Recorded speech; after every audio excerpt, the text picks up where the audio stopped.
자, 그러면 우리 이제 이어서 RNA의 종류와 기능 들어갈 차례죠. 자, 종류와 기능 보도록 합니다. 자, 종류와 기능부터 보면 RNA 종류와 기능을 보시면은요.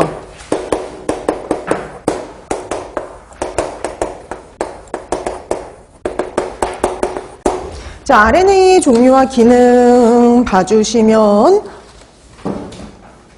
우리 프린트물도 같이 펴놓으시면 되죠. 자, 종류와 기능을 보시면 RNA는 그 말씀 드렸죠? 종류와 기능이 중요하다. DNA에선 구조가 중요하고요. RNA에서는 종류와 기능, 요거 자주 나오는 문제입니다. 자, 그러면 RNA 보도록 할게요. 여러분, 제일 먼저 나온 hnRNA 같은 경우에는요, 우리 벌써 이건 끝났어요. 어떤 RNA예요? mRNA의 전구체입니다. 그래서 이 hnRNA를 가공해서 mRNA를 만드는 거예요. 그래서 얘 같은 경우에는 mRNA의 전구체라고 봐두시면 되는 거죠. 핵 속에 있어요. 그래서 얘는 핵 속에 들어있는 mRNA의 전구체다. 이 정도만 봐두시면 충분해요. 자, 그 다음에 이제 두 번째가 mRNA죠.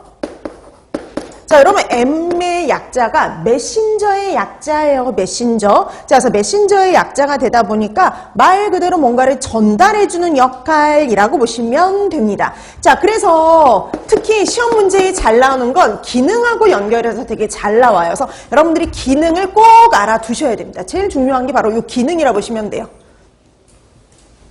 mRNA는요, 기능이 무엇보다도 중요해요. 자, 그래서 기능이 무엇보다도 중요하다 보니까 여러분들이 기능을 잘 기억해 두시면 돼요. 자, 제일 중요한 기능, 가장 기본이 바로 얘가 유전 정보를 전달해 준다라는 기능이 있어요. 그래서 유전 정보를 어디까지 전달해 주느냐? 리보솜까지 전달해 주는 역할을 담당해요. 왜냐면 리보솜에서 단백질을 합성하잖아요. 그래서 이 유전 정보를 리보솜에 전달하는 역할을 한다. 이렇게 얘기를 해요. 그럼 여러분, 유전 정보 전달을 한다. 이거를 다르게 표현할 수도 있습니다. 거기 우리 그 프린트에 있듯이 어떤 역할을 하는 거냐면 여러분 단백질을 유전 정보를 전달해서 우리가 하는 게 바로 단백질 합성이잖아요. 단백질 합성의 주형이 된다.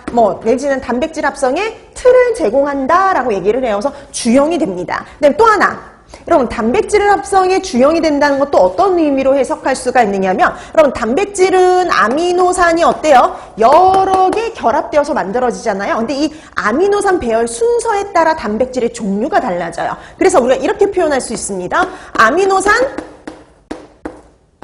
배열 순서를 결정한다. 이렇게 말을 해도 상관이 없어요. 자, 그래서 우리가 얘 기능을 얘기를 할 때 세 가지 표현을 다 쓸 수가 있습니다. 그래서 제일 중요한, 제일 기본이 되는 유전 정보를 리보솜까지 전달해주는 역할을 한다. 이건 대놓고 직접적으로 얘기를 한 거고요. 그 다음에 간접적으로 이렇게 말할 수도 있어요. 그럼 유전 정보를 전달해서 하는 게 바로 뭐예요? 단백질 합성이잖아요. 그러니까 단백질 합성의 주형이 된다. 그 다음에 여러분, 단백질을 합성한다는 소리는 아미노산 배열 순서를 결정한다. 이렇게 표현할 수도 있어요. 다 같은 겁니다. 그래서 최근에는 요거 연결해서 제일 많이 나왔었어요. mRNA의 기능은 이렇게 해서 나왔어요. 아미노산의 그 mRNA 기능은 그래가지고 전달해주는 역할을 하죠. 유전 정보를 리보솜까지 전달한다, 운반하는 역할을 한다. 그게 답이었죠. 그 다음에 거꾸로도 나왔어요. 거꾸로도 뭐가 나오냐면 이렇게 나왔어요. 유전 정보를 리보솜까지 전달하는 물질은 이렇게 나왔습니다. 전달하는 물질 누구일까요? mRNA. 이렇게 되는 거죠. 근데 요 두 가지, 특히 아미노산 배열 순서를 결정한다는 예전에 공개되기 이전의 시험 문제에 출제가 된 적이 있어요. 그래서 아미노산 배열 순서를 결정하는 물질은 이렇게 해서도 나온 적이 있습니다. 자, 이렇게 해서 mRNA는 기능을 기억해 두시면 되는데, 그거하고 같이 기억해야 될 게 있어요. 바로 뭐냐? 코돈.